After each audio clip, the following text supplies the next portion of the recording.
Bom, pessoal, então aqui, antes de seguir adiante aqui na explicação da- das ligações covalentes, eu quero dizer uma coisa que eu já estava esquecendo. Uma hora eu ia dizer, esqueci, depois eu lembrei, esqueci, e agora que eu me lembrei. Eu já parei de falar sobre o assunto. Que é o seguinte, eu tenho um probleminha na minha cabeça que eu chamo tudo de adubo, né? E não adianta, eu sigo falando adubo, sempre falo adubo. Demora até às vezes para lembrar. Mas, na verdade, assim, o certo é que adubo é feito de matéria orgânica, assim, adubo é feito de coisas naturais, né? De estrume ou de decomposição de matéria orgânica e tudo mais, né? E, e esses, entre aspas, adubo, que eu sempre chamo também, né? Chamo tudo de adubo, na verdade é fertilizante. Tá? O nome correto, então, para, digamos, o adubo, entre aspas, que é feito industrialmente, assim, né?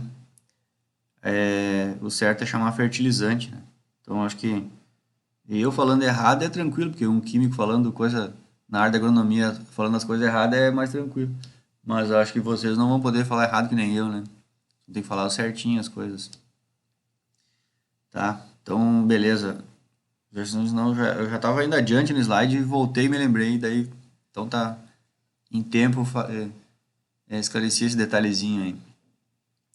Bom, então aqui seguindo a explicação das ligações covalentes, a gente, para todas as ligações químicas, né, a gente segue de modo fiel aquela regra do octeto, né, que é a proposta de Lewis. Mas existem exceções à regra do octeto. Existem, tá? Então, o que, que são esse? A regra do octeto diz para a gente que o hidrogênio vai querer ter dentro da regra da exceção do octeto, se considera que o hidrogênio é a exceção, né? Porque o hidrogênio vai querer ter um elétron a mais para ficar igual ao hélio. E o resto não. A regra do octeto diz que a tabela periódica inteira, os átomos querem ter 8 elétrons na camada de valência, que é a última camada, né? Camada de valência quer dizer a última camada de elétrons que o átomo tem, tá? E então, na, na regra do octeto é isso, os átomos querem ter esses 8 elétrons aí nessa última camada. Só que alguns átomos, eles não respeitam a regra do octeto. E pode acontecer que nem o hidrogênio, o próprio hidrogênio já é uma exceção à regra do octeto, né? Então existe átomos que, digamos assim, chegam na sua estabilidade eletrônica, né, em quantidade de elétrons próximo ao seu núcleo, com menos que 8 elétrons. E existem átomos que ficam com mais do que 8 elétrons, conseguem sua estabilidade, né? Então aqui eu peguei os exemplos que tem no livro, porque eu acho que são os exemplos mais icônicos, assim, os mais usados no ensino médio, né? E que muito provavelmente eles são cobrados nas avaliações e assim por diante, né? Inclusive, acho que no próximo slide eu já coloquei um deles que caiu no Enem do ano passado, 2019, tá?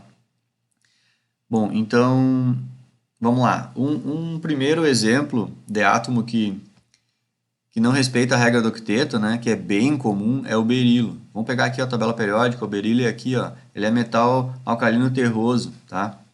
Ele é um metal alcalino terroso, um metal, até acho que eu também não disse, né, mas metais alcalinos terrosos, o terroso quer dizer que é um metal que se encontra comum no solo mesmo, na terra. E eles estão na forma de óxido, né? E o berilo existe o óxido de berilo, né? Então aí, nesse caso, o óxido de berilo, o berilo perdeu 2 elétrons para o oxigênio que ganhou 2 e ali se formou o óxido, beleza? Tá, digamos que está respeitando a regra do octeto, né? Então, tranquilo, se eu falar óxido de berilo, beleza, funcionou a regra do octeto, esse cara aqui, e aí inclusive é a ligação iônica, né? Porque o berilo perdeu 2 elétrons, o hidrogênio ganhou 2, isso aqui virou um cátion, o oxigênio virou um ânion, formou o óxido lá, beleza. Só que aqui, isso aqui não é óxido de berilo, isso aqui é o berilo ligado a 2 hidrogênios. E aqui, isso aqui não é uma ligação iônica, isso aqui é uma ligação covalente. O berilo está compartilhando um elétron com um hidrogênio e compartilhando um elétron com outro hidrogênio. Então a gente fez duas ligações covalentes aqui. E se a gente for prestar atenção, o berilo inicialmente tinha tinha 2 elétrons na sua camada de valência. E o que ele fez? Ele resolveu fazer ligação covalente com esses dois e agora para ele tem 4 elétrons na sua camada de valência. E ele se sente bem assim. Quando eu digo se sente bem, entendam, ele está menos energético assim. Então, como eu já disse uma hora em um vídeo, os átomos eles vão ter, numa situação que eles estão, eles têm um grau de energia. E a tendência da natureza é as coisas diminuírem sua quantidade energética. Como eu digo, a tendência é as coisas se acomodarem, né? Então, é isso, ele vai estar menos energético desse jeito do que quando ele estava só como ele estava igualzinho aqui na tabela periódica. 2 elétrons só na sua camada de valência, né? Então, voltando aqui para o material, a gente diz então que quando o berilo forma essa molécula aqui, com ligações covalentes, ele ficou com 4 elétrons na sua camada de valência. E então isso aqui é uma exceção à regra do octeto. Ele ficou do jeito que ele gostaria, com menos que 8 elétrons, né? E não é nem com aquela, entre aspas, exceção que já estava prevista por Lewis lá, né? Que era do hidrogênio, de ficar com 2, né? Então vejam que esse cara aqui ele fica com 4 e está tranquilo, tá? Aqui um outro exemplo que é o boro, e esse aqui o boro faz bastante isso. Isso aqui é uma exceção que é bem frequente. O boro faz 3 ligações covalentes. O boro, vamos pegar a tabela periódica aqui, ó. O boro é do grupo 13 aqui, ó, tá? Então quer dizer que ele tem quantos elétrons na camada de valência? Ele tem 3. Então, teoricamente, ele deveria perder esses 3, né? E aí virar um cátion. Essa possibilidade de o boro perder 3 elétrons existe, tá? Existe.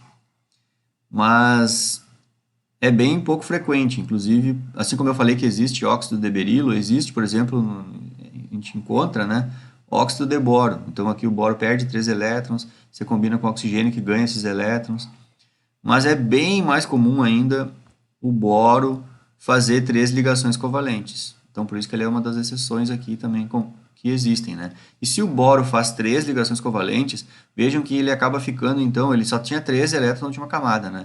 Se ele fizer 3 ligações covalentes, ele vai ficar com 6 elétrons, porque vai pegar mais um do flúor, mais um do flúor, mais um do flúor, né, no compartilhamento de elétrons, né? E ele vai se sentir menos, digamos que ele vai se sentir mais à vontade, ou seja, ele vai ficar menos energético, com 6 elétrons na camada de valência. Então é uma exceção da regra do octeto, não é 8, né? Ele ficou feliz, digamos assim, com 6 elétrons só, tá? Beleza. E olhem só, a gente tem exceção à regra do octeto para mais de 8 também. Então, olhem só essa molécula aqui, que é bem comum, o PCl5. O fósforo, na verdade, ele tem 5 elétrons na camada de valência, tá? Vamos sempre usar a tabela aqui para lembrar para vocês, né? Eu sei de cor, mas eu vou mostrar aqui. Ó, o fósforo, ele está aqui, ó, no grupo 15, então ele tem 5 elétrons na camada de valência. Então ele tem que receber 3. Então ele vai fazer 3 ligações covalentes, né? É isso que ele quer fazer na vida dele, pela regra do octeto. Só que fazendo essas ligações covalentes, ele também consegue fazer mais ligações covalentes. E aí ficar com 10 elétrons na sua camada de valência. E isso ele faz. Então, aqui ele fez uma ligação covalente para mais e outra para mais. Fez 2 a mais do que precisava. E isso existe, né? Então, isso aqui é considerado uma exceção à regra do octeto. Quando vocês olharem a molécula PCl5, ela é uma exceção à regra do octeto. Se a gente seguir a regra do octeto, vocês vão montar a molécula PCl3. É isso aí, tá? Outra situação que é parecida com essa aqui, o PCl5, é o SF... Nossa, está escrito aqui F5, é F6, né? Mais um errinho que eu peguei do livro aqui. Bom, eu vou deixar, eu não vou corrigir, né? Isso aqui eu tirei um print do livro lá, mas mal um errinho do livro aqui. Ó. Aqui é SF6, né? Tá? Essa molécula aqui, SF6, ela é o enxofre. Vamos ver aqui, ó. Vou pegar a tabela periódica. Onde é que está o enxofre?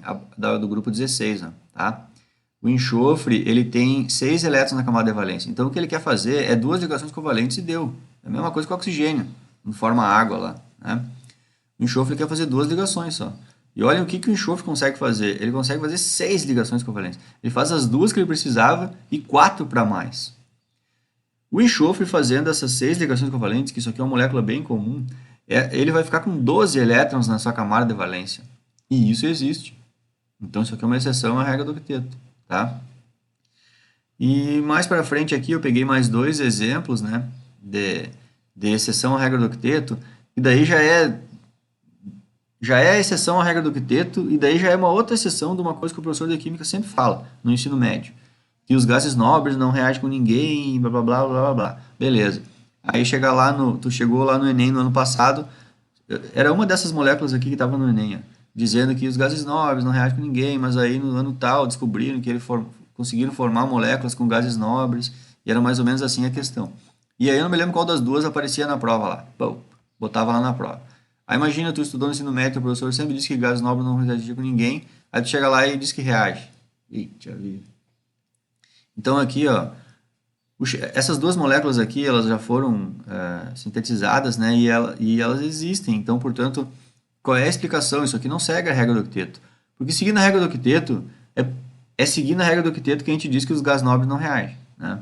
Então, se isso aqui se formou, certamente esse xenônio vai ficar com mais do que, porque ele já tinha 8 elétrons na última camada, né? Então ele vai ficar com mais. Então se o xenônio faz duas ligações covalentes aqui, uma com cada flúor, esse xenônio aqui ele acabou de ficar com 10. E perceba que o mesmo xenônio, ele também consegue fazer 4 ligações. Então quer dizer que esse xenônio aqui, ele também se sente à vontade com 12 elétrons ao redor do seu núcleo. Entenderam? E eu não me lembro qual dessas duas aqui caiu no Enem, e a pergunta era essa aqui, ó. A resposta da pergunta, na real, né, que era o seguinte: considerando que o xenônio faça a molécula tal, que eu não me lembro qual das duas, com quantos elétrons ele fica na sua camada de valência após fazer as ligações químicas? E aí a resposta era uma dessas duas, é que eu só não me lembro qual que era, né, que caiu. Mas se fosse essa, a resposta seria que ele ficou com 10 elétrons na sua camada de valência, e se a pergunta tivesse sido essa, aí a resposta é que ele ficou com 12 elétrons na sua camada de valência, tá? E para finalizar o vídeo aqui, eu quero dizer que a explicação desses, eu acho assim, que vocês decorem isso como regra do octeto, exceções à regra do octeto, né? Mas isso aqui, existe uma explicação para isso que a gente não ensina, pelo menos ensina um pouco até, no ensino médio. Até um pouquinho dela a gente ensina, mas não, eu não vou ensinar ela agora, que é chamado de teoria de ligação de valência, tá? E a hibridação dos orbitais e assim por diante. Mais para frente eu ensino um pouco isso, né? Mas agora não. Aí nós já vamos desvirtuar um pouco o assunto. Então, em princípio, agora fiquem que existem exceções, né? Que nem está dito no livro lá de vocês. Nem chega a cogitar, explicar esse negócio aqui. E é isso, então. Então agora eu vou parar esse vídeo aqui e sigo no próximo.